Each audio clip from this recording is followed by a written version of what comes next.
Ji, out of probable वाली बात समझ नहीं आई, बाकी का सारा समझ आ गया। अच्छा ठीक है।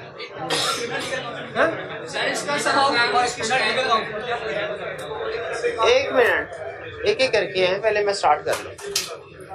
आज के लेक्चर का आगाज करते हैं, कैफेट लेक्चर नंबर 63। आज हमने एक तो हमारी 2 दिन की असाइनमेंट पेंडिंग है वो डिस्कस करेंगे, और फिर इसके बाद आज हमने 3 एरियाज कवर करने हैं, नॉन करंट लायबिलिटीज, इसके साथ ही इंटरेस्ट एक्सपेंस, ये रिलेटेड है। असल में इसको एक एरिया ही समझे, नॉन करंट लायबिलिटीज और इंटरेस्ट। और इसी तरह दूसरा पेरोल, और पेरोल के साथ अक्रूड पेरोल। कल याद है आपको नहीं किया था हमने, इसके बजाय वो निंजा अप्रोच हमने कर ली थी। एक्सपेंसेस, सेल्स और परचेज, तीनों असेशंस के साथ एक एक प्रोसीजर। तो अक्रूड वेजेस, भाई जब आप सो रहे थे तब पढ़ाया था मैंने ये। हाँ जी, आया नहीं था तब पढ़ाया था मैंने। जब आप मोबाइल देख रहे थे तब पढ़ाया था मैंने। हाँ, तब पढ़ाया था अक्रूड वेजेस। ठीक है, तो बेसिकली 2 एरियाज हमने स्टडी करने हैं, एक लॉन्ग टर्म लोन और उसके साथ रिलेटेड इंटरेस्ट, और दूसरा पेरोल और उसके साथ रिलेटेड अक्रूड पेरोल। और आज से ऑनवर्ड आपकी इस चैप्टर की होम असाइनमेंट खत्म। मतलब आज आपकी कोई रिटन होम असाइनमेंट नहीं है, आप अपनी मर्जी से जितने क्वेश्चन अटेम्प्ट करना चाहे, जो क्वेश्चन अटेम्प्ट करना चाहिए वाले। और ये सहूलत आज और कल 2 दिनों के लिए अवेलेबल है। कल हमारा ये चैप्टर कंप्लीट हो जाएगा, फिर इसके बाद फ्रेश चैप्टर, उसके क्वेश्चन स्टार्ट करेंगे। जितने कर लिए वो इनफ नहीं है, ठीक है, आपको मजीद करने चाहिए उसमें से। लेकिन आज वाला भी अगर मिला ले तो रीजनेबल प्रैक्टिस हो गई है, रीजनेबल प्रैक्टिस हो गई है। अगर अभी तक सारे क्वेश्चन अप्रोच आपको समझ आ गई है तो मेरा ख्याल है इस बेस पे भी आप पास हो सकते हैं। लेकिन है सिंपल रूल है, जितना गुड़ उतना मीठा, जितनी मेहनत करेंगे उतना ही पास होने का चांस आपका बढ़ता जाए। हाँ, वॉल्यूम 2 में कुछ एक क्वेश्चन ऐसे हैं जो ACCA के बड़े बड़े क्वेश्चन है, ICAP के क्वेश्चन बैंक में डाले उसने, वो ICAP के एग्जामिनेशन स्टाइल नहीं है वो, इसलिए वैसा क्वेश्चन नहीं आएगा। तो वो आप मुझे लेक्चर एंड पे बताइएगा, आज या कल मैं आपको बता दूंगा कौन कौन से क्वेश्चन है। आप उनको सिर्फ रीड कर लेना है ताकि कंसेप्ट, हाँ मैं कल भरा हूं ना, मैं वो रीड कर लेना उसको कि शायद उसमें से कंसेप्ट टेस्ट कर ले। लेकिन वैसा क्वेश्चन जो है वो नहीं है, वो पूरे एक सफे का क्वेश्चन है। और अगर आप वो फॉन्ट साइज में कन्वर्ट कर ले जो एग्जाम का होता है तो वो 1.5-2 सफों का क्वेश्चन बन जाएगा। ICAP में नॉर्मली ऐसा क्वेश्चन नहीं आता, लेकिन रीड कर लीजिएगा, मुझे एंड पे याद करवाइएगा, मैं आपको बता दूंगा क्वेश्चन नंबर 29 कौन कौन से क्वेश्चन। क्वेश्चन नंबर 29 है, वो बहुत सा बड़ा, ठीक है। और इस तरह के कुछ 2-3 और भी होंगे, मैं आपको मार्क करवा दूंगा। कल के लेक्चर से रिलेटेड कोई क्वेश्चन पूछना चाहते हैं तो पूछ लीजिए। सर जैसे हम क्वेश्चंस को आप देते हैं, हमें होमवर्क और हम करते हैं सर, अब वो ओवरऑल क्वेश्चन तो बिल्कुल ठीक नहीं होता ना, मतलब जो एग्जामिनर कमेंट होता है वो बिल्कुल वही नहीं होता ना सर। हम भी भाई कई दफा मैं पहले आपको बता चुका हूँ, केस स्टडी, दुनिया की कोई भी केस स्टडी आप अटेम्प्ट कर लें, चाहे 10 साल इसी चैप्टर की प्रैक्टिस करते रहें, जो केस स्टडी आएगी 100% सोल्यूशन मैच नहीं करेगा आपका कभी भी। 100% सोल्यूशन आपका किसी भी केस स्टडी का, पूरे ऑडिट में किसी भी केस स्टडी का, बल्कि किसी भी सब्जेक्ट की किसी भी केस स्टडी का जैसी सोल्यूशन 100% मैच नहीं करेगा। केस स्टडी का खास तौर पे मैच नहीं करेगा, कंफर्म में नहीं मैच करेगा। बेसिक फैक्ट्स मैच करेंगे, ठीक है, जैसे थ्रेट्स कौन से हैं, सेफगार्ड कौन से हैं, 70-80% मैच करेगा। लॉ में क्वालिफिकेशन है, डिसक्वालिफिकेशन है, अंडर क्वालिफाइड, डिसक्वालिफाइड, ये बेसिक मैच। लेकिन जब आप उसको एक्सप्लेन करने के लिए जाएंगे, रीजनिंग देने के लिए, उसमें फर्क आता है। और रीजन उसकी बहुत सिंपल है, क्या कि ये केस स्टडी सॉल्व होती है किसी भी सब्जेक्ट की जजमेंट की बेस पे, और हर पर्सन की प्रोफेशनल जजमेंट दूसरे से डिफरेंट है। कौन से वर्ड यूज करने हैं, कि सेंटेंस के स्ट्रक्चर का बनाना है, कौन सी बात पहले लिखनी है, कौन सी बात बाद में लिखनी है। समटाइम किसी के जहन में कोई एडिशनल इन्फॉर्मेशन आ जाती है, एडिशनल पॉइंट भी लिख सकता है। तो ये चेंजेस कभी भी ये कंफर्म कर लें, कभी भी आपकी कोई भी केस स्टडी 100% मैच नहीं करेगी। खासतौर पे केस स्टडी जितनी बड़ी, चाहे 2-3 नंबर की केस स्टडी मैच कर भी जाए, लेकिन जितनी ज्यादा बड़ी होती जाएगी केस स्टडी, उतना ही जजमेंटल डिफरेंस आता जाएगा। ये नेचुरल है। आपको फिर कैसे पता चलेगा आपने केस स्टडी ठीक की है कि नहीं की? आपने एक तो ये कि बेसिक कंसेप्ट जो है ना वो मैच कर, यानी अगर उसने कहा अंडर क्वालिफाइड, आपने भी कहा क्वालिफाइड, इसका मतलब है आप ट्रैक पे हैं। उसने कहा इस सिचुएशन में ये थ्रेट राइज होते हैं, आपने भी कहा ये थ्रेट राइज, ये सेफगार्ड, आप ट्रैक पे हैं। हाँ, एक आधा थ्रेट उसने एक्स्ट्रा मेंशन कर दिया, जी सर, 2 आपके मैच करके, एक में फर्क है, वो कोई इशू नहीं। सेफगार्ड्स में आपने उसने 5 लिखे, हमने 3 लिखे, लेकिन आपने 2 एडिशनल लिखे और आपको देखे जब, तो आपको याद आ गया हो ये तो मैंने मुझे याद ही नहीं थे पहले, अब याद, मकसद पूरा हो गया। यानी 70 to 80% आपने केस स्टडीज मैच अगर हो जाती है, 70% भी केस स्टडी मैच हो जाती है, इसका मतलब है आप कंफर्टेबल जोन में हैं। हाँ, जो एक्स्ट्रा मटेरियल उसने सोल्यूशन में लिखा हुआ है आप उसको पढ़ें, और अगर आप कन्विंस्ड हो कि इस इंफॉर्मेशन को सोल्यूशन का हिस्सा होना चाहिए, आप अपने मटेरियल में उसको ऐड कर लें। ठीक है, यानी आपकी टेस्टिंग भी होती जाएगी, लर्निंग भी होती जाएगी, दोनों काम होते जाएंगे। ठीक है, टेस्टिंग 70-80% आपका मैच हो गया, सोल्यूशन आप कंफर्टेबल है कि केस स्टडी से सॉल्व होगी। देखिए, काउंटिंग नहीं है जिसमें आप एग्जैक्ट एक एक स्टेप के बारे में बता सके ये ठीक है ये गलत है, जिसमें बैलेंस शीट टैली हुई तो क्वेश्चन ठीक, नहीं हुई तो गलत। ये काउंटिंग, इस तरह का कोई रूल किसी केस स्टडी में नहीं होगा, ये जजमेंटल है। ठीक है, तो इसमें 70% आपका मैच हो जाता है, 70-75% आप समझ आपकी केस स्टडी ठीक हो गई है। एडिशनल इन्फॉर्मेशन अगर आप, सम टाइम एडिशनल इन्फॉर्मेशन काम की होती है क्वेश्चन में, सम टाइम उसने एग्जिस्टिंग इन्फॉर्मेशन को ही उसने खींचा होता है, कोई काम की बात नहीं होती।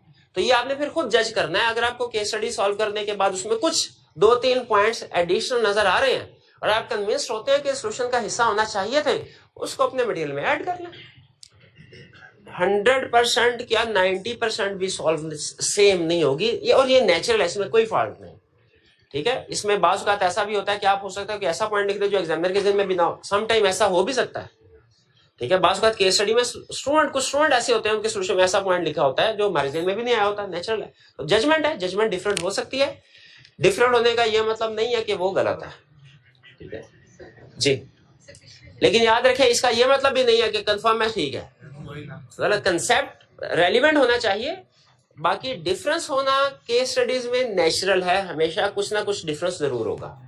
जी, मैनेजमेंट इन्वेंट्री काउंट और आईटेक इन्वेंट्री काउंट में क्या फर्क है, ये एक डिफरेंस ध्यान में रखिएगा। इन्वेंट्री काउंट दोनों करते हैं, मैनेजमेंट भी, दोनों के इन्वेंट्री काउंट में फर्क। पहली चीज तो यह कि प्राइमरी रिस्पांसिबिलिटी मैनेजमेंट की है, आइडिया की जजमेंट करे ना करे उसकी मर्जी है, मैनेजमेंट तो करना ही करना है। लेकिन नॉर्मली चूंकि इन्वेंट्री की वेरिफिकेशन, इन्वेंट्री के बारे में किसी भी फिजिकल एसेट्स की अगर फिजिकल वेरिफिकेशन करे, टेंजिबल एसेट, तो वो एक बहुत इंपॉर्टेंट एविडेंस होता है, इसलिए हर आइडिया की कोशिश होती है करे जरूर, लेकिन लाजमी नहीं है, कुछ केसेस में लाजमी नहीं है। अच्छा, जब किया जाएगा इन्वेंट्री काउंट, पहले ये फर्क समझ आ गया, मैनेजमेंट के ऊपर लाजिम है इन्वेंट्री काउंट करना, ऑडिटर नॉर्मली इन्वेंट्री काउंट करता है और हम हर केस में लिखेंगे कि फिजिकल वेरिफिकेशन होनी चाहिए टेंजिबल एसेट की, लेकिन ऑडिटर के ऊपर लाजमी नहीं है उतना जितना मैनेजमेंट के ऊपर। दूसरा फर्क, मैनेजमेंट स्टॉक काउंट करेगी 100%, एक एक चीज को गिनेगी, ऑडिटर स्टॉक काउंट करेगा सैंपल बेस के ऊपर। ठीक है, और तीसरा, अगर ऑडिटर चाहे तो स्टॉक काउंट करे सैंपल बेस, चाहे तो स्टॉक काउंट की बजाय सिर्फ ऑब्जर्व कर ले, उनको काउंट करता देख ले कि काउंटिंग सही हो रही है कि नहीं हो रही। अब मैंने आपको फर्ज कीजिए कोई क्वेश्चन समझाना, आपके लिए प्रैक्टिस करना लाजमी है, किसी केस स्टडी को सॉल्व करना रिटर्न मेरे लिए लाजमी नहीं है।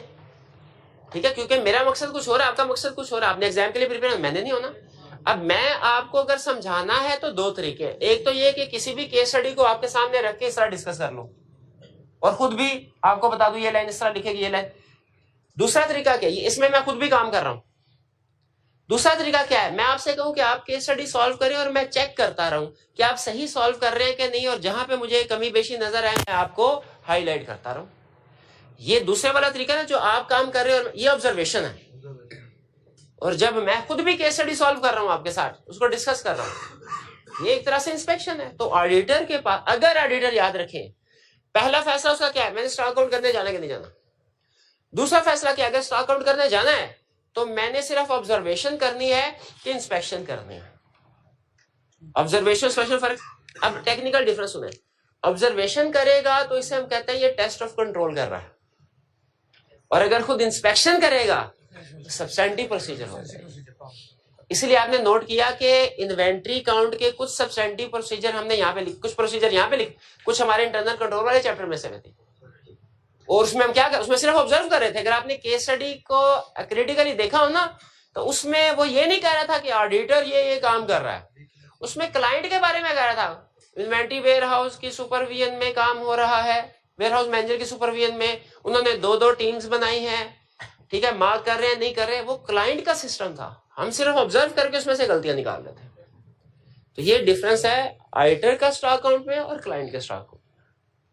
फर्क समझ आ गया आपको? जी। एक इन हाउस लीगल काउंसिल लिखिए, एक एक्सटर्नल लीगल काउंसिल है। असल में लॉयर 3 तरह के हो सकते हैं, क्लाइंट के पॉइंट ऑफ व्यू से 2 तरह के, एक ऑडिटर के पॉइंट ऑफ व्यू से। क्लाइंट के पॉइंट ऑफ व्यू से कौन सा होगा, एक्सटर्नल या in house? External legal council का मतलब ये है क्लाइंट का ऐसा लॉयर जो कि उसका एम्प्लॉय नहीं है, और इन हाउस लीगल काउंसिल का मतलब है क्लाइंट का ऐसा लॉयर जो क्लाइंट का एम्प्लॉय उसका डिपार्टमेंट का हिस्सा है। असल में कुछ क्लाइंट ऐसे होते हैं जो रूटीन के केसेस उनके ऊपर चलते रहते हैं, उन्होंने अपना इन हाउस लीगल काउंसिल, कहते हैं एक एक केस को लहदा लॉयर के साथ एग्री करें, ज्यादा फीस पड़ती है, एम्प्लॉय रख लेते हैं किसी एडवोकेट को, सारे केसेस वो निपटता रहेगा, वो इन हाउस लीगल काउंसिल है। और अगर एड हॉक बेसिस पे जब केस आया, मार्केट में जाके किसी लॉयर को ढूंढा, उसको कहा केस लड़ो, वो एक्सटर्नल लीगल काउंसिल है। हम एज ऑडिटर हैं वैसे दोनों क्लाइंट के, लेकिन एज ऑडिटर हम एक्सटर्नल लीगल काउंसिल को कहते हैं ये निस्बतन ज्यादा रिलायबल है, ठीक है। लेकिन सम टाइम आप एक और भी प्रोसीजर पढ़ेंगे कि ऑडिटर इवैल्यूएट करेगा to engage its own lawyer. वो कौन सा लॉयर है? वो ऑडिटर का अपना, जिसका क्लाइंट से कोई ताल्लुक ही नहीं है, ना एक्सटर्नल ना इंटरनल, वो मोरल। लेकिन एग्जाम को ऐसे में जब आप प्रोसीजर लिख रहे होंगे ना, आपने इस एक के 3 प्रोसीजर नहीं बनाने कि कोई भी लीगल केस आया आपने तीनों कर दिए, वो आई कैप उसका एक ही नंबर देगा, ठीक है, उसका एक ही नंबर देगा। तो आपने सिर्फ एक एक्सटर्नल लीगल काउंसिल की बात कर लें या इंटरनल की बात कर लें, ठीक है, या एक्सटर्नल लीगल के साथ ओन की भी बात, अगर आप अपना ऑडिटर का एक्सपर्ट एंगेज करने की बात करते हैं, वो फिर भी किसी हद तक एक सेपरेट प्रोसीजर गिना जा सकता है। लेकिन एक्सटर्नल लीगल काउंसिल और इंटरनल लीगल काउंसिल दोनों में फर्क जरूर है, लेकिन एग्जाम में सिर्फ ये एक प्रोसीजर समझा जाएगा, दो नहीं समझे जाएंगे। Procedures to ensure that all the contingency liabilities have been identified. इसमें सिर्फ वो undisclosed contingency वाला part है। प्रोसीजर ये इंश्योर करने के लिए कि जितने भी कंटीजेंसीज हैं वो डिस्क्लोज कर दी गई हैं। ये वो कंटीजेंसीज में हमने जितने प्रोसीजर बताए हैं वो तकरीबन सारे ही आ जाएंगे इसमें। हाँ जी, प्रोसीजर लिख दें। अनडिस्क्लोज वाले में कितने पॉइंट कवर होते हैं? हाँ, तो वो काफी है, वही कर लें, स्पेसिफिक इन्फॉर्मेशन दे दे, काफी है। अगर ज्यादा मार्क्स होते तो फिर हम जनरल की तरफ भी जाते हैं, लेकिन चूंकि जो उसने क्वेश्चन पूछा स्पेसिफिक इन्फॉर्मेशन मौजूद है, सिर्फ वो लिखते काफी। जी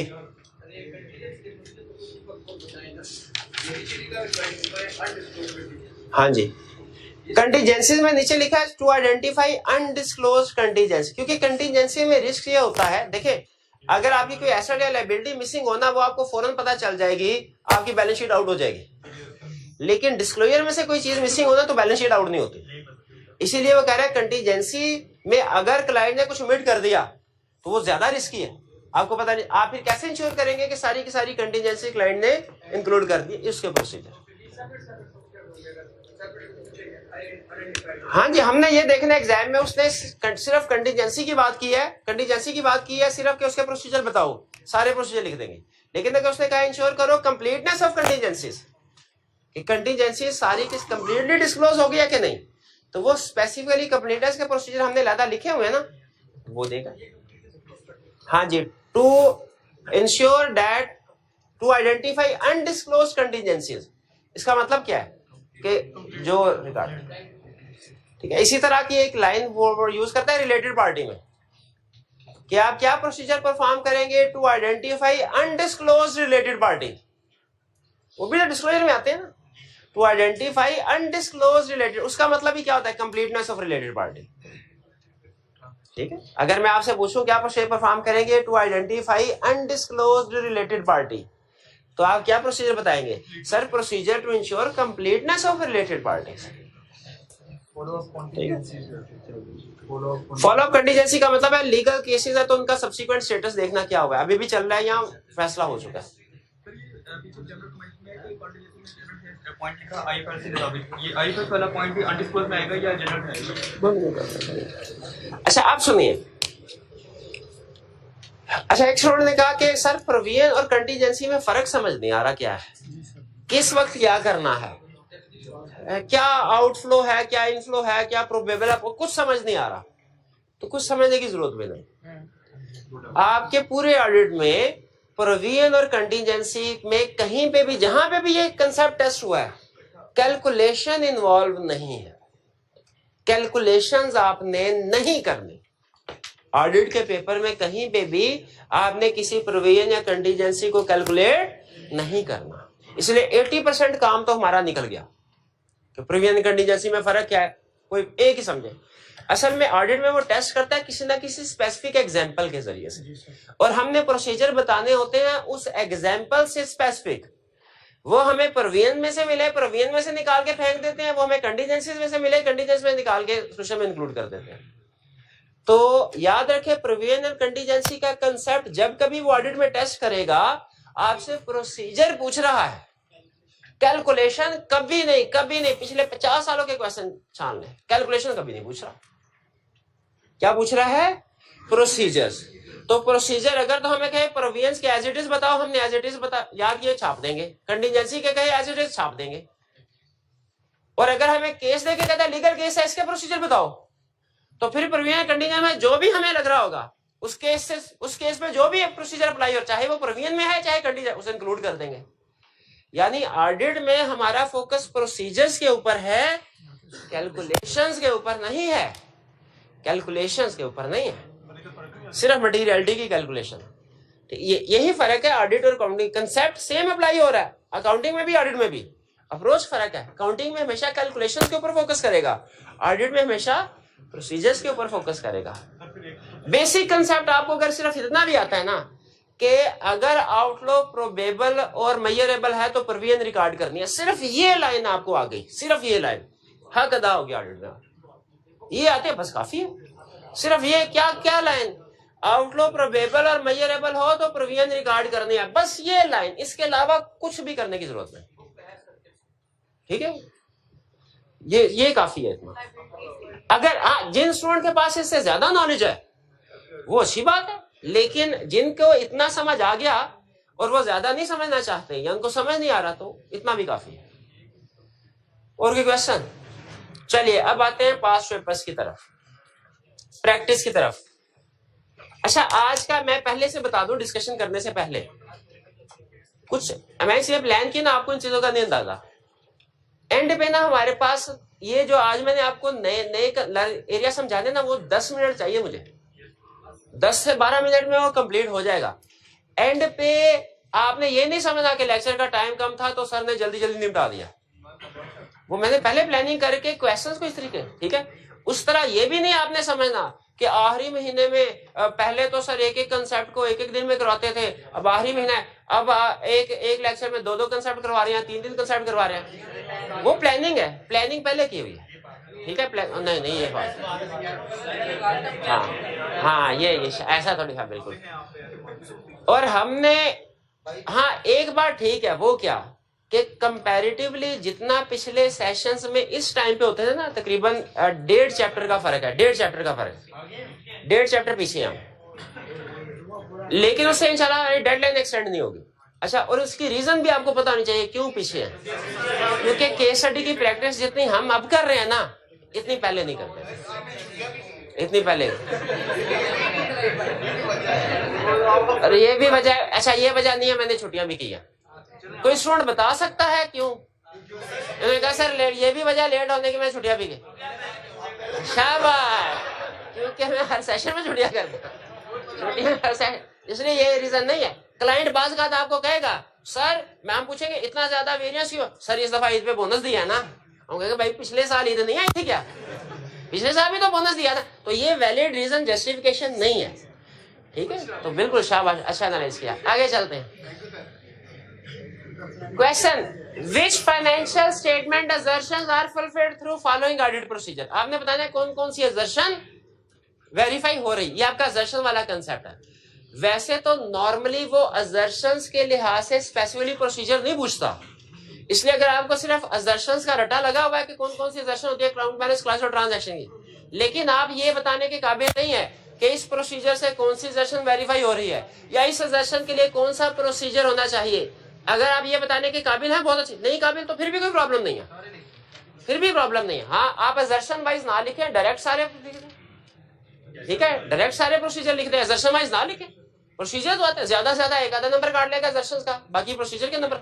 लेकिन अगर आप में ये स्किल है कि प्रोसीजर से असर्शन बता सकते हैं या असर्शन से प्रोसीजर बता सकते हैं, आप इसका मतलब ऑडिट के एक्सपर्ट है। और मजाक नहीं, सीरियसली कह रहा हूं, आप ऑडिट के एक्सपर्ट है। अगर आप इस लेवल पे हैं कि असर्शन का आपसे कोई, मैं आपको बताऊं, इन्वेंटरी की एग्जिस्टेंस का प्रोसीजर बताओ, फिक्स एसेट की वैल्यूएशन का प्रोसीजर बताओ, असर्शन के साथ प्रोसीजर बता सकते हैं या प्रोसीजर कोई रखे आपके सामने असर्शन बता सकते हैं, तो ऑडिट के एक्सपर्ट है।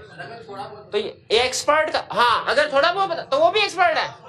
100% तो मैंने बता, आप 70 to 80% भी बता देना किसी भी एरिया के प्रोसीजर। लेकिन एक चीज ध्यान में रखिएगा, मैंने एक चीज पहले बताई हुई है, स्पेसिफिक प्रोसीजर के मार्क्स ज्यादा होंगे, ठीक है। स्टूडेंट कहते हैं सर 50% तो हमने पहले दिन ही प्रोसीजर सारे याद कर लिए थे, वो चार्ट की होम असाइनमेंट प्रैक्टिस किए थे हर एरिया के। तो लेकिन याद रखें, एग्जाम में वो प्रोसीजर अगर आपने लिखे भी, 10 में से 5 प्रोसीजर वो वाले लिखे और 5 स्पेसिफिक वाले लिखे, तो स्पेसिफिक हो सकता है 6 मार्क्स दे आपको, और जो जनरल के 4 मार्क्स, क्योंकि जनरल प्रोसीजर के उसे भी पता है कि हर जगह पे फिट हो जाते हैं। चलिए, debtor balance confirmation, existence agree करते हैं भाई, वहां पे मौजूद था तो उसने जवाब दिया ना। अच्छा, आप सुनिएगा जरा, 2 और पूछ रहा हूं आपसे। राइट्स एंड ऑब्लिगेशन, लिख के कह रहा है कि मैंने मान रहा है कि मैंने पैसे देने हैं। और एक अहम क्वेश्चन जिसके ऊपर 3 केस स्टडीज बेस कर रहे हैं ICAP की नेक्स्ट चैप्टर की, चैप्टर 14 की 3 केस स्टडीज एक कंसेप्ट के ऊपर, कंप्लीटनेस। कंप्लीट बैलेंस कंफर्मेशन से कंप्लीटनेस की असर्शन वेरीफाई होती है? शाबाश, नहीं होती। इसकी रीजन पता है क्या है? क्योंकि हम बैलेंस ही वो उठाते हैं जो रिकॉर्ड हुआ है, तो जो रिकॉर्ड नहीं, अनकम्प्लीटनेस का मतलब जो रिकॉर्ड नहीं हुआ वो सामने आए, वो कैसे? एग्जिस्टेंस होगी, शाबाश, कंप्लीटनेस नहीं होगी, बिल्कुल ठीक। ये okay. Physical inspection of inventory, existence और राइट्स एंड ऑब्लिगेशन नहीं होगी, एग्जिस्टेंस होगी, कंप्लीटनेस होगी, कंप्लीटनेस भी होगी अगर फ्लोर टू लिस्ट करें। अगर जी हाँ, मैंने नहीं लिस्ट नहीं बोल, मैंने कहा फिजिकल इंस्पेक्शन, क्या वो काम भी फिजिकल इंस्पेक्शन के दौरान नहीं होता? तो आप आगे सेशन में उसको एलैबोरेट करेंगे। अगर physical examination list to floor करें एग्जिस्टेंस, फ्लोर टू लिस्ट करें कंप्लीटनेस, और अगर साथ साथ भी चेक करें, क्या राइट्स एंड ऑब्लिगेशन की एग्जिस्टेंस वेरीफाई होती है? नहीं होती। वो तो एग्रीमेंट सेल इनवॉइस से देखेंगे तो फिर शाबाश। Review of bank reconciliation statement, reconciliation से हमेशा 2 असर्शन तो लाजमी वेरीफाई होते हैं, कंप्लीटनेस और एक्यूरेसी। तो लेकिन चूंकि यहाँ पे कंप्लीट, अच्छा एक्यूरेसी इनकम स्टेटमेंट की है असर्शन, क्लास ऑफ ट्रांजैक्शन में एक्यूरेसी है, तो कह रहा नहीं है, एक्यूरेसी है, हाँ ठीक है बिल्कुल। तो हाँ जी, इसमें कंप्लीटनेस लाजमी आएगी, लेकिन चूंकि बैंक बैलेंस शीट वाला एरिया है तो इसमें बेहतर है एक्यूरेसी की बजाय एक्यूरेसी, वैल्यूएशन, एलोकेशन, पूरी असर्शन का नाम लिखें। कट ऑफ, मेरा ख्याल है शायद कट ऑफ नहीं आएगा, चले छोड़ो। राइट्स एंड एप्लीकेशन तो बिल्कुल नहीं आएगा, वो बैंक कंफर्मेशन से आएगा, ठीक है। कट ऑफ असल में वो है कि अगर ये एंड पे हो ना आखिरी महीने की BRS, तो उसमें कट ऑफ की असर्शन हो सकती है, क्योंकि हमें पता चलता है कौन सी ट्रांजैक्शन इस साल की है, कौन सी। Verification of title deeds of fixed asset और एग्जिस्टेंस, एग्जिस्टेंस, शाबाश शाबाश, एग्जिस्टेंस किसने कहा है? टाइटल डीड्स देख रहे हैं, डॉक्यूमेंट्स देख रहे हैं, डॉक्यूमेंट से ओनरशिप पता चलेगी। आगे चले, ये क्या BRS हो नहीं गया था?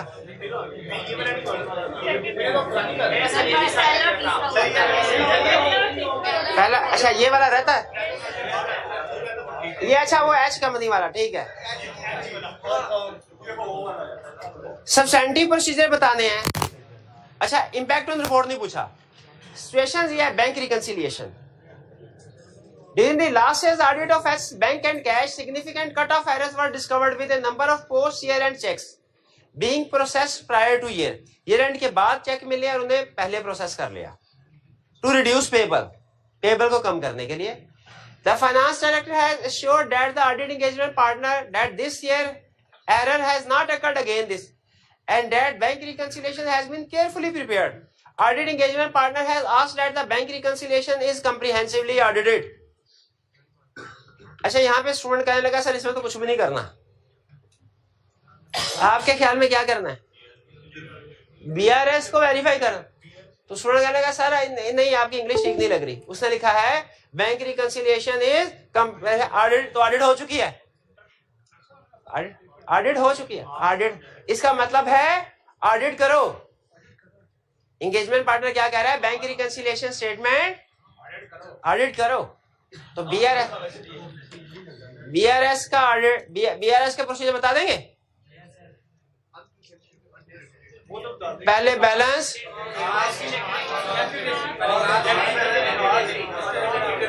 कॉस्ट करेंगे, बैलेंसेस को कैश पर cash book as per bank statement, unpresented cheque subsequently. और सारे तो सब्सिक्वेंटली क्लियर नहीं हुए होंगे. जो क्लियर नहीं हुए इंक्वायर करें और रिलेटेड डॉक्यूमेंट्स इंस्पेक्ट करें. Supporting document. ठीक, रट्टा छाप देना बिल्कुल. During the audit of T Limited for the year ended 30th September 2006, you were assigned the responsibility for auditing the cash at bank figure. अच्छा, auditing the cash at bank figure. Cash का area क्या bank का?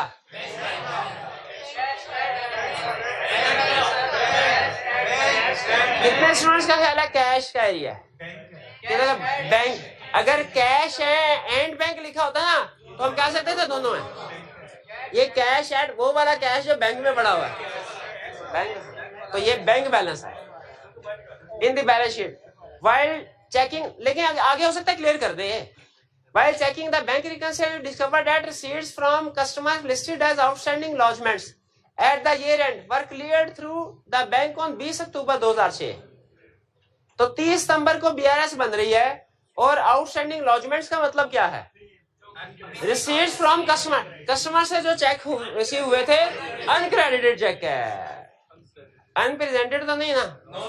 कहते हैं uncredited check 20 अक्टूबर को. Explain why this matter should be investigated further. कोई जरूरत नहीं है मेरा ख्याल है. क्लियर हो गया? कितने स्टूडेंट्स का ख्याल है कोई जरूरत नहीं है? कितनों का ख्याल है जरूरत है? क्या क्या क्या? आप अगर कभी बैंक देखें, अनक्लियर्ड चेक कौन से है? जो क्लियरिंग के प्रोसेस में बैंक में डिपॉजिट करवा दी है, अभी क्लियर होने हैं, शायद किसी दूसरी ब्रांच, किसी दूसरे बैंक, किसी दूसरी सिटी का था. आप जब चेक डिपॉजिट करवाते हैं उसे 2 से 3 दिन लगते हैं क्लियरिंग प्रोसेस में. हाँ, अगर सेम बैंक में दूसरा, जैसे हाँ यहाँ पे कॉलेज में जो कॉलेज मैनेजमेंट का बैंक अकाउंट है और जो टीचर का बैंक अकाउंट है वो दोनों सेम ब्रांच में है तो सैलरी सेम डे ट्रांसफर हो जाती है. लेकिन अगर किसी दूसरे ब्रांच दूसरे बैंक में हो, दूसरे बैंक में, तो याद रखें क्लियरिंग प्रोसेस में 2 से 3 दिन लगते हैं. लेकिन दुनिया का कोई मुल्क ऐसा नहीं है जिसमें 7, 8, 10 दिन लगते हो क्लियरिंग प्रोसेस में. इसका मतलब क्या है? इसका मतलब यहाँ तो ये है कि उन्होंने जो अनप्रेजेंटेड चेक, जो अनक्लियर चेक थे वो असल में रिसीव ही नहीं हुए और उन्होंने शो करवा दिए थे. रिसीव उन्हें बाद में हुए. या दूसरा रिस्क ये है कि कैशियर ने चेक पहले कैश रिसीव करके एंट्री डाल दी, लेकिन उस चेक को पहले अपने पर्सनल अकाउंट में रखा 10-15 दिन, फिर उसके बाद ऑफिशियल अकाउंट में ट्रांसफर करवाया. किसी भी कैशियर को 10-15 दिन अपने पास अमाउंट रखने का क्या फायदा हो सकता है? इंटरेस्ट. अब आपको पता है बैंकिंग सिस्टम जितना ज्यादा डेवलप हो गया, वो पहले मंथली बेसिस पे इंटरेस्ट होता था, अब डेली बेसिस पे. ये क्लियर हो गया? क्यों? क्योंकि अनड्यू डिले है. क्या ये अनड्यू डिले इन्वेस्टिगेट होना चाहिए? अच्छा, याद रखें रिसीट्स जो है ना अनक्रेडिटेड चेक्स की, प्रैक्टिकली जब आप जाएंगे ना अनक्रेडिटेड चेक्स, ये आपको अगले 2-3 दिन में सारे क्लियर हो जाया करेंगे आपके क्लाइंट के. लेकिन जो अनप्रेजेंटेड चेक्स है ना जो आपने इशू किए हुए हैं, ये लाजमी नहीं 2-3 दिन में हो. ये बाजू का 2-3 महीने लग जाते हैं. क्यों भला? हमने चेक अगले बंदे को दे दिया, उसकी मर्जी, लेकिन नॉर्मली ह्यूमन साइकी है, जब चेक मिल जाए ना तो बंदा कहता है जल्द से जल्द अपने बैंक में ट्रांसफर करवा लिए। इसलिए उसमें भी अगर अनयूजुअल डिले है ना, एज ऑडिटर आपको पूछना जरूर चाहिए, चाहे ऑफिशियली 6 मंथ है, ठीक है। आपको अगर आईकेएफ की तरफ से कोई चेक मिले, आप क्या 2-3 महीने इंतजार करेंगे? ओके भाई, अभी चाहे पैसे की जरूरत अभी नहीं भी है भाई, अपने अकाउंट में आ जाए तो तसल्ली हो जाती है। लेकिन सर ये डेट्स का मैं इतना ज्यादा नहीं था पहले, तो अगर पेपर में आता नहीं, मैंने आपको बताया नहीं हुआ, डेट्स क्वेश्चन में अहम है सब्सिक्वेंट इवेंट्स के पॉइंट ऑफ व्यू से खास तौर पे। ये तो एक वैसे उसने बीआरएस के कंटेक्स्ट में कह दिया, जब हम कहते हैं ना अनड्यू डिले इसी वजह से है। एग्जाम में कैसे पता चलेगा अनड्यू डिले है? डेट्स की वजह से।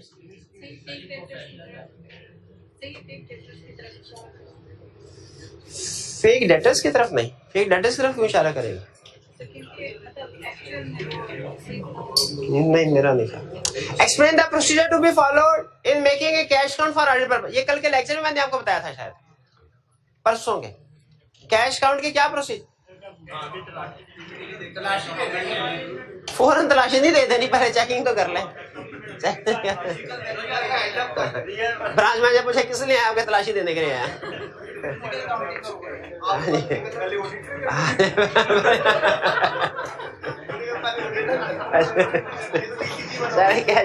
जी मेरे भाई शरीफ आदमी परेशान होके देख रहे हैं। कैश काउंट के प्रोसीजर बताइए, कैश काउंट के प्रोसीजर क्या है? पैसों से खेलना, पैसों से 0 नंबर। मैंने शरीफ आदमी से कहा था, पूछा था, आपसे थोड़ी पूछा था जी। आज सबसे पहले कैश काउंट है, सबसे पहले देखेंगे फिजिकल बैलेंस और बुक बैलेंस।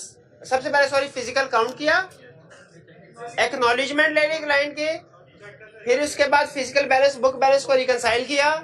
कैश काउंट के दौरान में नोट किया, ये चेक किया कि रियल नोट्स, बड़े बड़े नोट्स हाई डिनोमिनेशन के रियल है कि नहीं, और कट ऑफ कर लिया। ये 4-5 प्रोसीजर काफी। अच्छा, ये हमारी थी कल की असाइनमेंट। अब आज की असाइनमेंट की तरफ चलते हैं।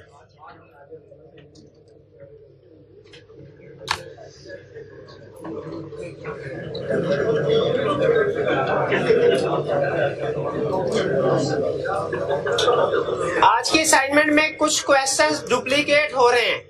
डुप्लीकेट से मुराद ये नहीं है कि सेम क्वेश्चन दोबारा आ गया है, सेम सिचुएशन, तकरीबन सेम सिमिलर सिचुएशन जो है वो पूछ रहा है, इसलिए कुछ क्वेश्चन हो सकता है मैं आपको ओमिट कर दूं। Requirement for each of the above independent matter state the audit procedure which may be performed by your audit team. Audit procedure पूछ रहा है, और फिर discuss the implication audit report, audit report में इम्पैक्ट भी पूछ रहा है। 1. You are the audit manager in the firm of chartered accountants. Following independent matters are under your consideration. ये मैटर्स आपके कंसिडरेशन में है। अब अटेंटिव हो जाए, जिससे पूछूं वो बताएगा। CL operates a chain of cafes in Pakistan. Before the year end, a large number of customers complained about food poisoning, possibly as a result of eating at the cafe. Some of the customers have taken legal action against CL. An out-of-court settlement with these customers is under process. No information has been provided in this regard in the draft financial statement. सबसे पहले exam में बैठ के मुझे ये पता चल गया लीगल केस है, प्रोविजन एंड कंटीजेंसी में से प्रोसीजर आएंगे। प्रोविजन हो या कंटीजेंसी, जो भी रेलिवेंट प्रोसीजर होगा मैं यहाँ पे लिख दूंगा, और इसके अलावा कुछ स्पेसिफिक भी हो सकते हैं। बताइए स्टेप नंबर 1 क्या करेंगे आप इसमें प्रोसीजर? मैनेजमेंट से इंफॉर्मेशन कौन सी ऑब्टेन करेंगे? केस चल रहा है, यानी जो कस्टमर ने कंप्लेंट्स लॉन्च की हैं या लीगल नोटिस फाइल किए हैं, उस नोटिस को पढ़ लेंगे। एक्सपर्ट, अच्छा यहाँ पे एक्सपर्ट की बजाय वर्ड लॉयर यूज करें। लॉयर से कंसल्ट करेंगे, स्टेटस क्या, सब्सिक्वेंटली देखेंगे, सब्सिक्वेंट स्टेटस देखेंगे, शाबाश। बोर्ड मिनट्स चेक करेंगे, डायरेक्टर्स का क्या व्यू है, क्या ये केस हम हार सकते हैं या जीत सकते हैं या आउट ऑफ कोर्ट सेटलमेंट की तरफ जा रहे हैं। जो डायरेक्टर्स का पॉइंट ऑफ व्यू है, इरादा है कि इसको कैसे हैंडल करना है इस केस को, वो बोर्ड मीटिंग से पढ़ेंगे और उनसे रिप्रेजेंटेशन भी ले सकते हैं। पहले इस तरह के केसेस प्रेसिडेंट, हिस्टोरिकल एक्यूरेसी यहाँ पे मेरा ख्याल नहीं आएगा, हिस्टोरिक, क्योंकि ये स्पेसिफिक है। हाँ, एक अहम प्रोसीजर जिसको आप स्किप कर रहे हैं। अपना लॉयर को एक दफा एंगेज कर लिया काफी है, अपना लॉयर भी कह सकते हैं अगर जरूरत है, लेकिन वो कोई ज्यादा मार्क्स नहीं देगा क्योंकि लॉयर वाला पॉइंट आप कवर कर चुके हैं।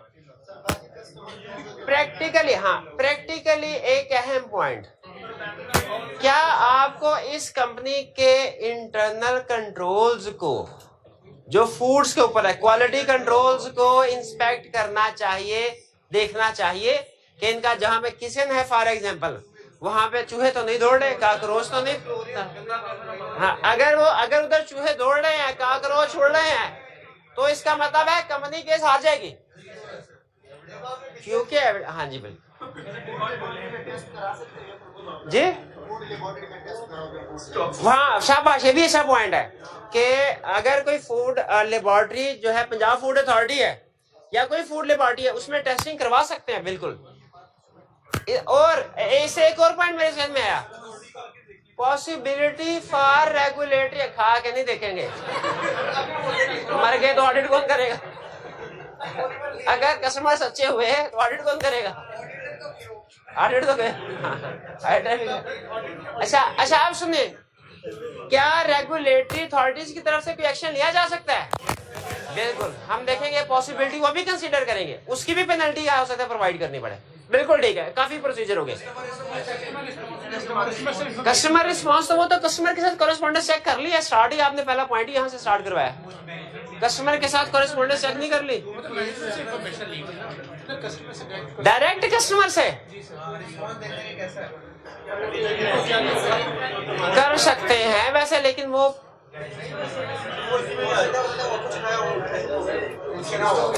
चले बहरहाल काफी प्रोसीजर हो गए हमारे पास।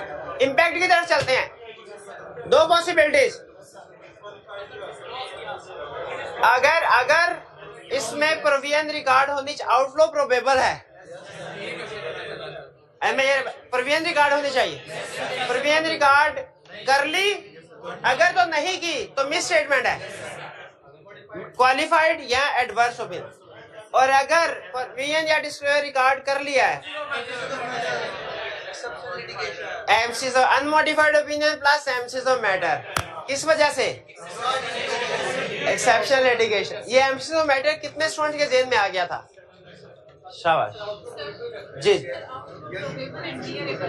वो तो हम एज्यूम कर रहे हैं ना, वो तो हम एज्यूम कर रहे हैं कि अगर ये प्रोसीजर परफॉर्म करने के बाद, भाई सुन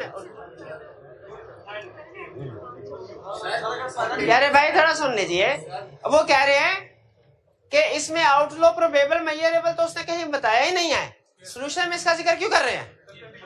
भाई हम इफ करके बात कर रहे हैं, जैसे क्वेश्चन में कहीं पे भी मटेरियल का जिक्र नहीं होता, तो हम फिर भी सॉल्यूशन में मटेरियल का जिक्र करते हैं कि इफ मटेरियल तो ये इम्पैक्ट ऑन रिपोर्ट आएगा, इफ परवेसिव तो ये। उसी तरह क्वेश्चन, पहले मुझे कल्पना दीजिए, उसी तरह इस क्वेश्चन में उसने ये नहीं बताया कि आउटफ्लो प्रोबेबल एंड मेजरेबल है कि नहीं, उसने ये नहीं बताया, डिस्क्लोज किया कि नहीं किया, लेकिन इम्पैक्ट ऑन रिपोर्ट में हम ऑल पॉसिबिलिटीज कवर करते हैं ना, तो हम ये बताएंगे कि अगर इफ आउटफ्लो प्रोबेबल मेजरेबल है, डिस्क्लोज रिकॉर्ड करना चाहिए, आउटफ्लो प्रोबेबल मेजरेबल नहीं है तो उसे डिस्क्लोज करना चाहिए। अगर उसने रिकॉर्डिंग डिस्क्लोजर ठीक दे दिया, unmodified opinion with MCs of matter ठीक नहीं दिया, तो क्वालिफाइड या एडवर्स।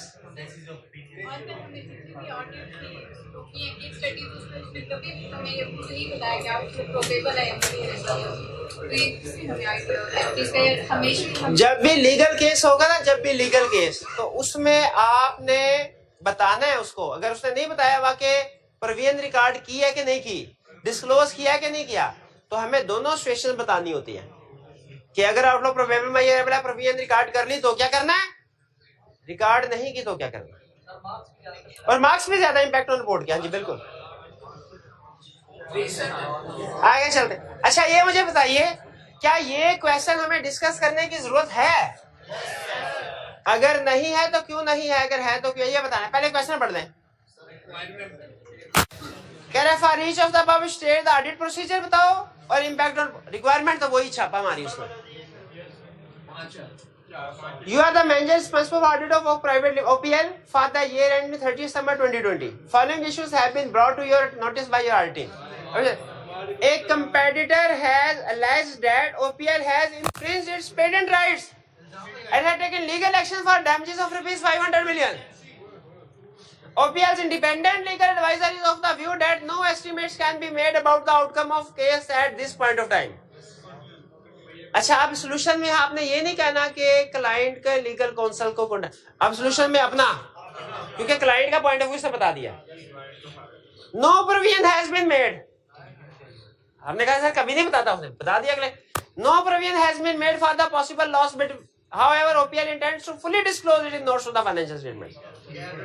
कह इसको फुली डिस्क्लोज कर। लीगल केसेस ही आ गया, वही प्रोसीजर्स कौन कौन से, एक मिनट, वन बाय वन जी सब।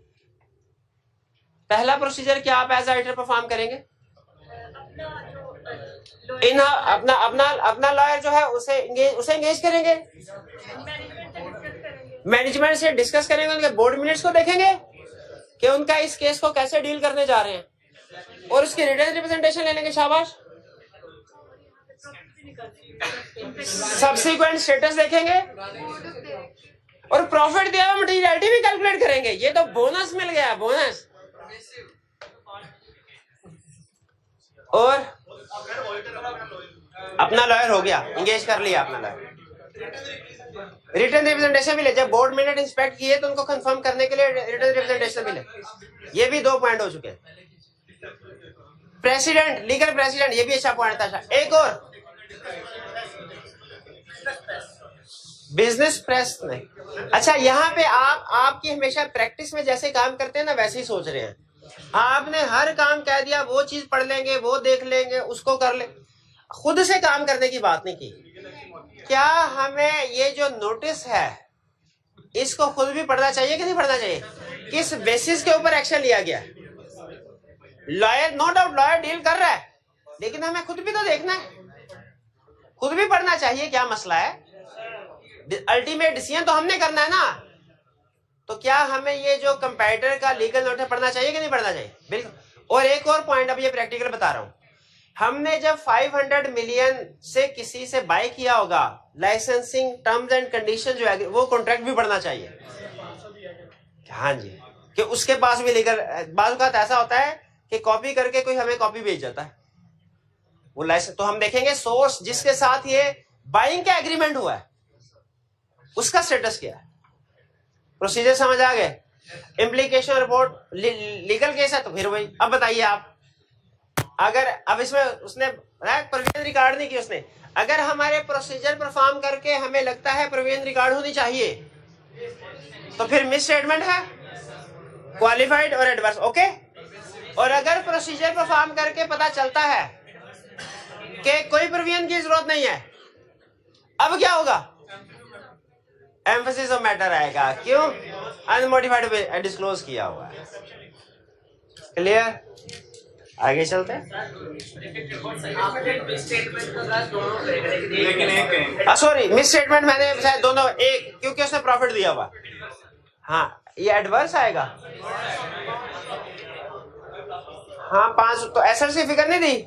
हाँ, एडवर्स आएगा, सही कह रहे हैं, एडवर्स आएगा क्योंकि प्रॉफिट के 50% से ज्यादा है। तो एडवर्स था, ये सही कह रहे हैं भाई, दोनों नहीं, एडवर्स आएगा। शाबाश। क्वेश्चन से। अच्छा, अब ये बताइएगा, ये पिछले वाले केस जैसा है या उससे डिफरेंट है? State the audit procedure which may be performed in respect of each of the above audit issues identified by your team and briefly implication। वही प्रोसीजर भी पूछ रहा है, इम्पैक्ट ऑन रिपोर्ट भी पूछ रहा है, रिक्वायरमेंट नंबर और कम कर दे। रिक्वायरमेंट तो तकरीबन सिमिलर है, इशू भी देखें। You are the audit manager on BL for the Alaikum Assalam. BL has pending tax litigations in which tax department has raised demand of rupees 75 million. Litigation है, legal case, लेकिन कौन सा? Tax का। इसका मतलब है लीगल केसेस के procedure आ सकते हैं, लेकिन थोड़ा सा हमें टैक्स के लिहाज से इनको चेंज करना। जैसे अब दूसरी पार्टी ये नहीं कि कोई कहेंगे एफबीआर, ठीक है, हाँ जी, और एफबीआर का नोटिस पड़ेगा, ये नहीं पड़ेगा communication with customers, correspondence with customers, ये नहीं पढ़नी, बल्कि क्या पढ़ना है, एफबीआर का डिमांड नोटिस कि कितना टैक्स डिमांड किया उसने, ठीक है, असेसमेंट ऑर्डर उसका। कह रहे BL has tax litigation with tax department has a demand of ₹75. Matter has been challenged by BL and the decision is in respect is currently pending with the appellate tribunal. BL's tax advisor is confident of positive outcome of this litigation. कह रहा जीत जाएंगे, यानी कोई tax नहीं पे करना पड़ेगा। No provision has been made in this regard. However, it has been disclosed as contingency in the financial statement. तो पिछले केस में भी उसने यही किया था ना कि उसने डिस्क्लोज कर प्रोविजन रिगार्ड, लेकिन हम प्रोसीजर परफॉर्म करके कंफर्म करेंगे वाकई एविडेंस मिलता है कि हमें क्लाइंट जीत जाएगा अपना टैक्स का। अब इसमें क्लाइंट का कंसल्टेंट नहीं यूज करेंगे। आप पूछ रहे थे कि कब अपना कब क्लाइंट वाली बात करनी है, यानी सोल्यूशन में एक आएगा लॉयर या क्लाइंट वाला है हमारा। चूंकि क्वेश्चन में उसने क्लाइंट वाला कवर कर दिया तो हम कहेंगे अपना एंगेज करेंगे। और क्या प्रोसीजर होंगे, ओरिजिनल असेसमेंट ऑर्डर देखेंगे, प्रेसिडेंट, बोर्ड मीटिंग के मिनट्स, सब्सिक्वेंट स्टेटस, ये अहम शाबाश हो गए 5 नंबर। रिटर्न रिप्रेजेंटेशन नहीं क्यों, हाँ यहाँ पे मुझे नहीं लग रहा ये written representation confirmation, board meeting के मिनट्स इंस्पेक्ट कर लेंगे, हाँ जी बिल्कुल। प्रेसिडेंट इसमें अहम होगा क्योंकि नॉर्मली एफबीआर की आदत होती है वो एक ही तरह के ऑर्डर सबको इशू कर देता है। तो अगर किसी दूसरी कंपनी को सिमिलर ऑर्डर इशू हुए हैं और वो विन कर गई हैं तो मोस्ट प्रोबेबली हम भी विन कर जाएंगे। तो इसमें जो प्रेसिडेंट है वो अहम है। चलिए, अच्छा, इम्पैक्ट ऑन रिपोर्ट, अगर तो मिस स्टेटमेंट है तो क्वालिफाइड ओपिनियन, मटेरियल उसने दिया, मटेरियलिटी कैलकुलेट कर लेंगे। मटेरियल बन रहा है, क्या बन रहा है, हाँ मटेरियल बन रहा है, परवेसिव नहीं बन रहा, क्वालिफाइड। अगर हम समझते हैं कि प्रोविजन रिकॉर्ड नहीं होनी चाहिए, वाकई ही कंपनी जीत जाए और डिस्क्लोज किया, अनमोडिफाइड ओपिनियन, एमसीएस मैटर आएगा। नॉर्मली टैक्स इश्यूज के ऊपर एमसीएस ऑफ मैटर नहीं आता बल्कि की ऑडिट मैटर आता है। लेकिन अगर आप एमसीएस ऑफ मैटर लिख भी देते हैं फर्ज कीजिए एग्जाम में, तो मेरा ख्याल है वो गलत नहीं होगा। एमसीएस ऑफ मैटर की ऑडिट मैटर में थोड़ा सा डिफरेंस होता है, वो जजमेंट की बेस पे हो सकता है। तो टैक्स चूंकि लिटिगेशन भी है तो लिटिगेशन सोच के आप इसे एमसीएस ऑफ मैटर में भी लिख सकते हैं। लेकिन नॉर्मली, हाँ नॉर्मली हम टैक्स, लेकिन ये भी बता रहा हूं अगर आप लिख देते हैं तो गलत नहीं होगा। लेकिन ज्यादा बेहतर ऑप्शन क्या है, की ऑडिट मैटर।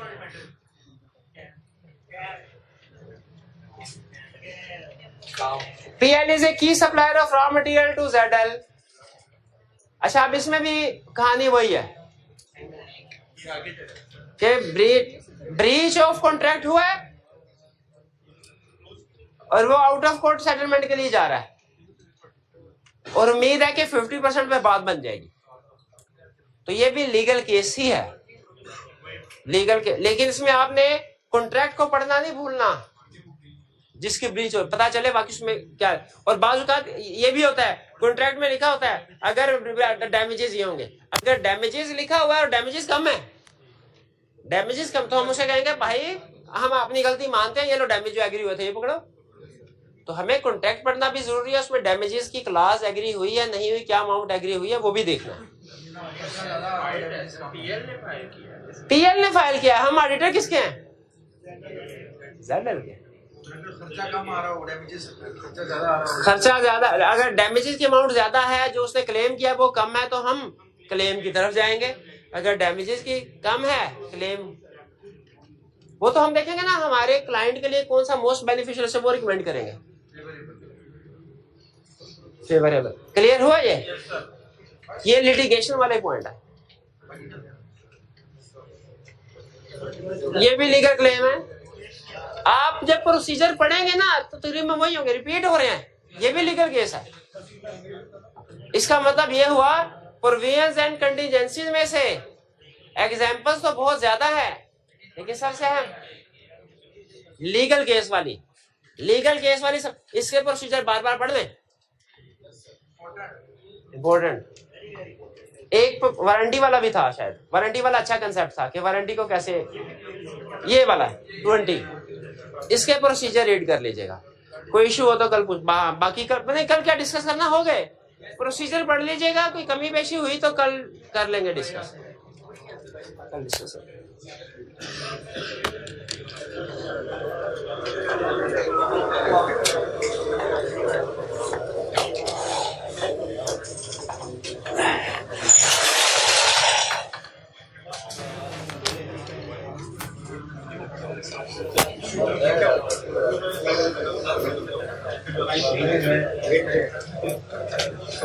पेरोल के प्रोसीजर प्यारे भाई अटेंटिव हो गए। कौन से सब्सटेंटिव प्रोसीजर डिस्कस करने जा रहे हैं? पेरोल का मतलब क्या होता है? Salaries and wages. Practically payroll में सबसे अहम प्रोसीजर्स होते हैं एनालिटिकल प्रोसीजर्स, क्योंकि नॉर्मली एम्प्लॉइज की सैलरी, खास तौर पे जो फैक्ट्री में एम्प्लॉइज होते हैं ना, उनकी सैलरी एक जैसी होती है, फिक्स होती है। उसमें तकरीबन जैसे फर्ज कीजिए 25,000 दे रहे हैं हर एक को, तो हम एनालिटिकल प्रोसीजर से उसको वेरीफाई करते हैं। कैसे? जितने एम्प्लॉइज हैं उनको मल्टीप्लाई करें फिक्स सैलरी से और मल्टीप्लाई करें 12 से, और देखें क्लाइंट ने उतना एक्सपेंस रिकॉर्ड किया कि नहीं। लेकिन याद रखें प्रैक्टिकली जब आप किसी कंपनी का ऑडिट करने के लिए जाएंगे, उसमें जो वर्कर्स होते हैं खासतौर पे एडमिन ऑफिस में, उनकी सैलरीज डिफरेंट होती हैं। तो क्या अगर सैलरीज डिफरेंट हो तो फिर भी कोई एनालिटिकल प्रोसीजर परफॉर्म किए जा सकते हैं? यस। अच्छा, तरीकाकार सुनिएगा क्या है, और आपने मुझे बताना है कि तरीकाकार ये ठीक है कि नहीं। नहीं, वारदात तो क्लाइंट करता है, हमारा तो तरीकाकार। ये ईयर एंड है, ईयर एंड कौन सा है? दिसंबर 31 दिसंबर 2021। अब सुनिएगा, मैं एनालिटिकल प्रोसेस परफॉर्म करने जा रहा हूं, आपने मुझे बताना है ये रीजनेबल है कि नहीं। क्या आपके ख्याल में ये एक इस साल की एक्सपेंस, सैलरीज एक्सपेंस की फिगर को एस्टिमेट कर पाएगा कि नहीं रीजनेबल? पिछले साल की फिगर्स ऑडिट हुई हैं, हम पिछले साल दिसंबर की सैलरी शीट पकड़ेंगे जो कि ऑडिटेड है, उसमें देखेंगे टोटल दिसंबर के महीने की सैलरी कितनी है जो कि ऑडिटेड है, उसको 12 से मल्टीप्लाई कर देंगे। नहीं, उसको 12 से मल्टीप्लाई कर देंगे, इस साल का सैलरी एक्सपेंस नहीं आएगा। क्यों नहीं आएगा? थोड़ा समझिए। वो तो पिछले तो क्या मतलब, पिछले साल की है तो उसको 12 से मल्टीप्लाई करें, इस साल का सैलरी एक्सपेंस आ जाएगा। क्यों? डिफरेंस क्यों हो सकता है? हाँ, याद आया, डिफरेंस इस वजह से हो सकता है कुछ नए एम्प्लॉइज आए होंगे। ठीक है, तो हम ऐसा करें कि पहले लिखें salary of last month per month जो भी है, फर्ज कीजिए 1 लाख, इसको मल्टीप्लाई कर दे 12 से, 12 लाख। आपने कहा नहीं सर ये अभी ठीक नहीं आई। क्यों भाई? कुछ एम्प्लॉइज ड्यूरिंग द ईयर आगे नहीं आए होंगे। मैं कहा नहीं आगे हो गए, नो प्रॉब्लम, ऐड कर लो इफेक्ट ऑफ जॉइनर्स, जो ड्यूरिंग द ईयर ज्वाइन किया है उनकी सैलरी ऐड कर लो। अब तो इस साल की सैलरी आ गई होगी, अभी भी नहीं, छोड़ भी गए होंगे। लेस इफेक्ट ऑफ लीवर्स जो छोड़ के चले गए वो लेस हो जाएंगे, जॉइनर्स ऐड हो जाएंगे। शुरू में जब जूनियर ये कैलकुलेशन करते हैं ना, लीवर्स को भी ऐड कर लेते हैं। लीवर नहीं का लीवर छोड़ के जाने वाले।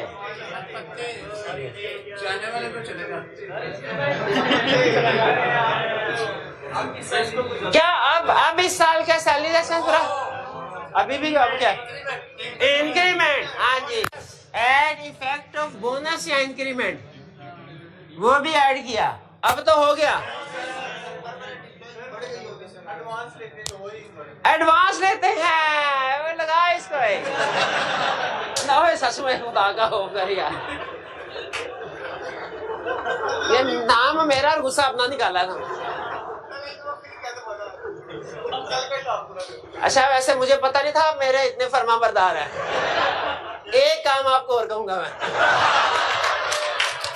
केस स्टडी पूरी लाजमी करनी है। वादा करो केस स्टडी पूरी लाजमी करोगे। ये चैप्टर 10 की। अच्छा प्रैक्टिकली बोनस इंक्रीमेंट को भी ऐड कर दिया मैंने। प्रैक्टिकली एक क्लाइंट पे फिर भी फर्क आ गया। मैंने कहा भाई अच्छा क्लाइंट ने जो एक्चुअल रिकॉर्ड किया था वो ज्यादा था, मेरी कैलकुलेटेड फिगर कम थी, दोनों को कंपेयर। अब ये वैसे कंप्लीट हो गया। ज्यादातर केसेस में आप जब इस तरीके से सैलरीज एस्टिमेट करेंगे ना, वो क्लाइंट की सैलरीज के तकरीबन एक्चुअल के क्लोज होगी। तो अगर डिफरेंस है तो सही, लेकिन थोड़ा बहुत है, इमटेरियल है, तो वो इग्नोर कर दे। इसका मतलब है हमें एविडेंस मिल गया, ये है एनालिटिकल प्रोसीजर। लेकिन अगर डिफरेंस 5% से ज्यादा है तो हम भागे क्लाइंट के पास जाएंगे। मैंने कहा ये क्या है, ज्यादा है अपने सैलरी रिकॉर्ड किए हुए, क्यों? मैंने कहा सर ओवर टाइम, आपने एक चीज का इफेक्ट नहीं लिया, ओवर टाइम। बाज का था, फिर ओवर टाइम की अप्रूवल मैंने चेक की, वो बाकी ओवर टाइम जेन्युइन था। तो ये आपको पता चल गया। नहीं इन्फ्लेशन वो इंक्रीमेंट में आ जाता है ना। तो अब देखें, इसको कहते हैं रीजनेबल टेस्ट। ये आपको प्रैक्टिकली हर ऑडिट क्लाइंट पे करेंगे आप, इसको सीख लीजिएगा। एनालिटिकल प्रोसीजर वाले चैप्टर में इसकी कैलकुलेशन भी है।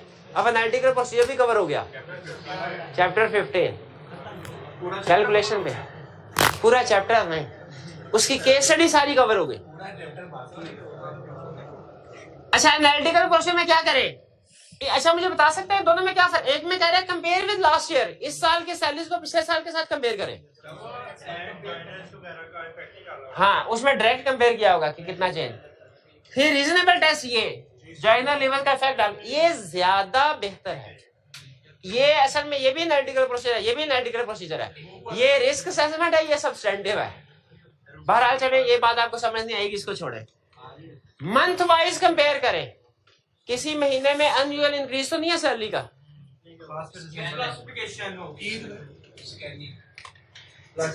अच्छा ये है एनालिटिकल। अब कुछ सब्सटेंटिव प्रोसीजर भी होंगे। पेरोल शीट उठाए, पेरोल शीट पता है किसी को? कहाँ देखे? जिसमें सारे एम्प्लॉइज की कैलकुलेशन आ रही होती है, राइज की तो नहीं देखी थी।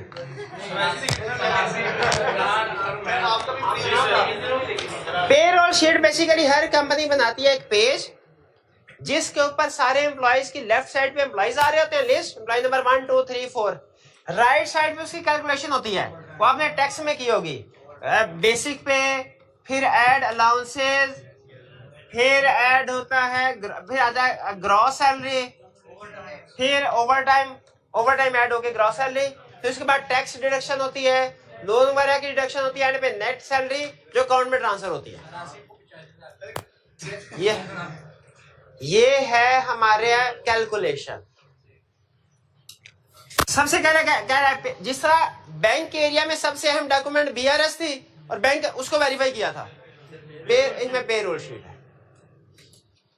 ये कंट्रोल वाले चैप्टर में हम दोबारा पढ़ेंगे। सबसे पहले कॉस्ट करो, क्या करना चाह रहा है?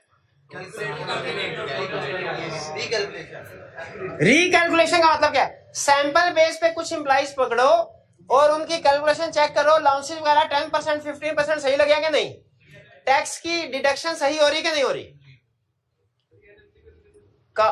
नहीं, ये रिकैलकुलेशन है। रिकैलकुलेशन का मतलब ये है कि आपने वो क्लाइंट की हुई जो उसने सैलरी की कैलकुलेशन किया उसको चेक कर रहे हैं। असर्शन एक्यूरेसी है, असर्शन एक्यूरेसी, लेकिन असर्शन तो मैं बढ़ा ही नहीं रहा, मैं तो सिर्फ प्रोसीजर बढ़ा रहा हूं आपको। इसमें आई क्या भी नहीं पूछेगा।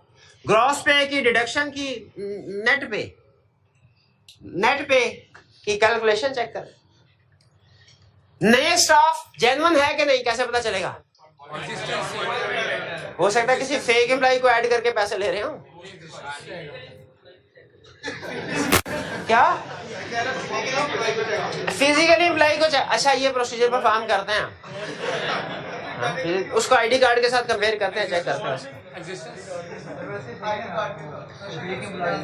हाँ शक्ल भी उसकी मैच करना।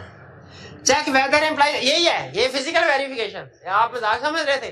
Check whether employee genuine employee है कि नहीं है, घोष एम्प्लॉय तो नहीं है। कंडीशन उसको है ना ऐसा।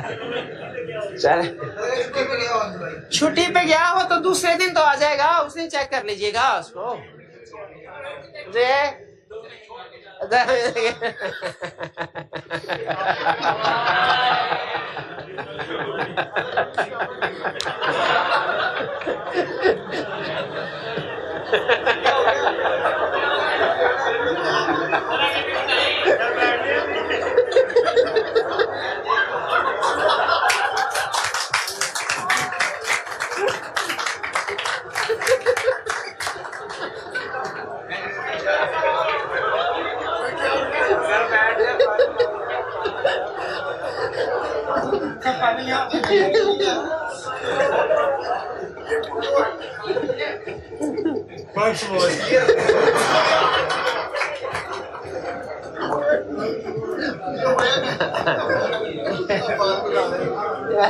जब मुझे ज्यादा टेंशन होती है मेरा हासा निकल जाता है।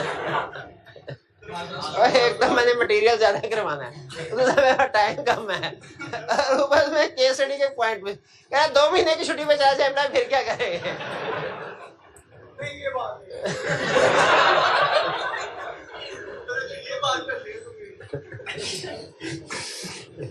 अच्छा हाँ, अक्रूड वेजेस आपको याद है कल नहीं किया था। सबसे पहले देखें जो अच्छा आपके ख्याल में जो अक्रूड लायबिलिटी है सैलरी की, कौन सी फिगर होनी चाहिए? दिसंबर के महीने की सैलरी, यही अक्रू होनी चाहिए ना। ये तो नहीं कि दिसंबर की सैलरी पे हो गई और अक्टूबर की अभी आउटस्टैंडिंग है, ऐसा तो नहीं होगा। तो हमने देखना है अक्रूड वेजेस रीजनेबल है कि नहीं। कैसे कंपेयर करना उसे? पेरोल एक्सपेंस से दिसंबर आखिरी महीने के एक्सपेंस के साथ, आखिरी महीने की एक्सपेंस की अक्रूवल होनी चाहिए दिसंबर के साथ। दिसंबर की अक्रूवल को बैलेंस शीट में जो अक्रूवल होगी सैलरी की वो दिसंबर के महीने की होगी, उसे दिसंबर की सैलरी शीट के साथ कंपेयर करना चाहिए। वही तो ये दिसंबर के महीने की पेरोल शीट के साथ कंपेयर कर, वही अक्रूवल होनी चाहिए। हाँ, नवंबर के साथ भी कंपेयर करेंगे, मंथ वाइज कर सकते हैं बिल्कुल। ये रेंट के बाद पेमेंट देखेंगे कि नहीं? और फिर ये देखना है सिर्फ सैलरी नहीं, रिलेटेड अदर आइटम्स भी अक्रूड होनी चाहिए। जैसे आपको याद होगा प्रोविडेंट फंड, उसमें एम्प्लॉयर की कंट्रीब्यूशन, आपको पता है सैलरीज एक्सपेंस में कुछ एक्सपेंसेस ऐसे होते हैं जो सैलरी शीट के थ्रू नहीं आते, यही ग्रेजुटी वगैरह, provident fund, over time allowance आते हैं, ठीक है, ओवर टाइम या बोनस वगैरह दिए वगैरह, एक्स्ट्रा ईद बोनस वगैरह, तो वो बाजू का डायरेक्ट अलहदा से वाउचर बनता है, सैलरी शीट में नहीं आते, वो रूटीन नहीं। तो ऐसे सैलरीज एक्सपेंसेस जो कि सैलरी पेरोल शीट में नहीं आते उनको भी अक्रू करना है, उनकी अलहदा से अक्रूवल देख। ये क्लियर? अच्छा, अब आप खुद बताएंगे, मैं नहीं बताऊंगा। नॉन करंट लायबिलिटीज में सबसे बड़ी एग्जांपल क्या है? बैंक से लोन। क्या क्या देखेंगे? Loan agreement, securities, bank confirmation, interest rate, ability to repay, current ratio, debt equity ratio की देखें, गोइंग कंसर्न स्टेटस के लिए। अच्छा आप सुने, प्रोसीजर मैं बताता हूं, ओके कर दे जाए। जितनी भी लायबिलिटीज की लिस्ट लेंगे और बैलेंस शीट के साथ एग्री करेंगे।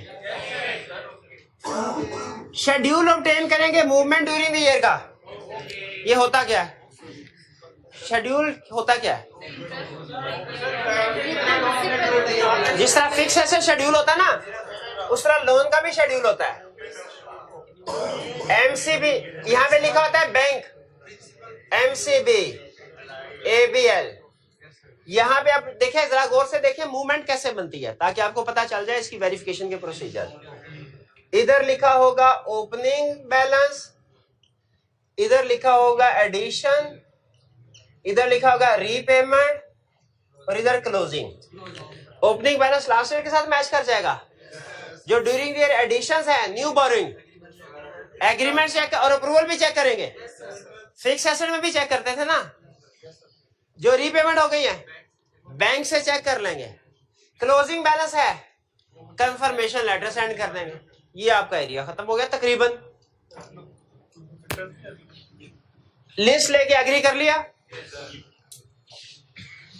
शेड्यूल मूवमेंट का वो ले लिया, इसमें जो न्यू बोरिंग्स आ रही है ऑथराइजेशन चेक की,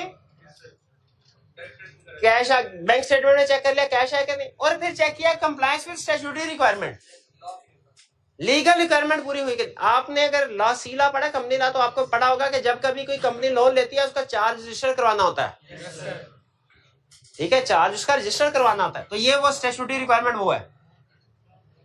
जो रीपेमेंट है ये तो होगी न्यू बोरिंग एडिशंस वाली चीज। रीपेमेंट्स के लिए क्या करना है,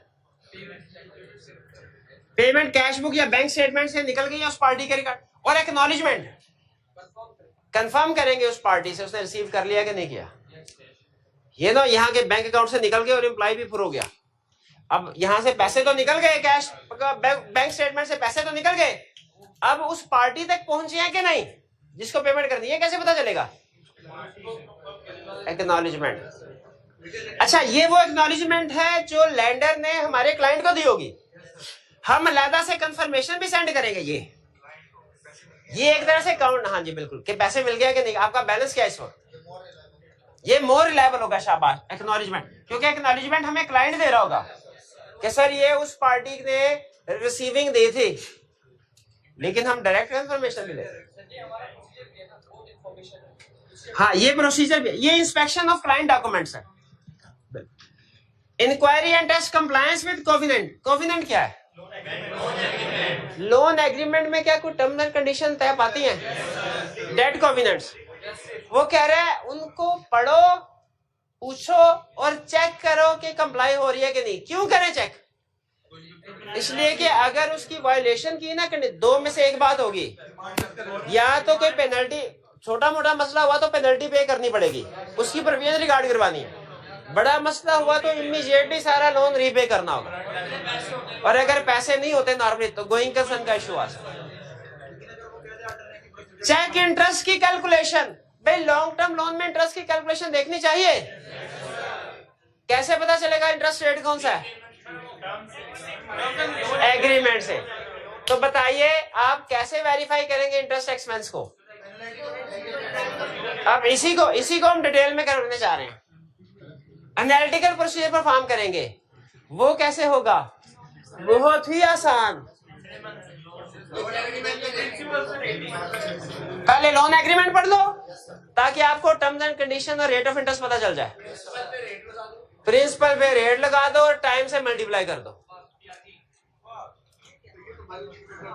ये तो आप अकाउंटिंग के हर क्वेश्चन में करते हैं, कहें ये प्रोसीजर तो आप अकाउंटिंग के बस क्लाइंट पे भी जाके ये करना, और कंफर्म करें क्या कैश बुक से पेमेंट हो गई है, और एक्नॉलेजमेंट। अच्छा, एक्नॉलेजमेंट तो इधर भी थी, वो लोन रीपेमेंट की थी, ये इंटरेस्ट पेमेंट की है, शाबाश। अच्छा, लोन एग्रीमेंट तो इधर भी था, इंस्पेक्ट करना है, लोन एग्रीमेंट इधर भी है, ये सेम है, ये वही लोन एग्रीमेंट, लेकिन ये है इसमें जब लोन एग्रीमेंट पढ़े ना इस एरिया में पूरे का पूरा पढ़े, रीपेमेंट शेड्यूल क्या है, करंट नॉन करंट क्लासिफिकेशन के लिए, इंटरेस्ट रेट भी, सिक्योरिटी के तौर पे क्या चीजें लिखवाई है, ये पूरे का पूरा लोन पढ़ रहे हैं। इस एरिया में जब लोन पढ़ेंगे सिर्फ इंटरेस्ट रेट जानने के लिए पढ़ेंगे, और देख रहे क्लासिफिकेशन करंट और नॉन करंट की ठीक हुई है कि नहीं। चलिए, कोई टेक्निकल चीज तो नहीं थी इसमें। चलिए, ये था हमारा आज का लेक्चर।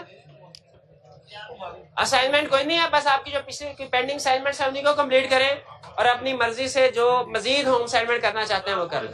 कल इंशाल्लाह कल का लेक्चर हमारा इस चैप्टर का आखिरी, और ये मैंने कहा था सबसे अहम चैप्टर था।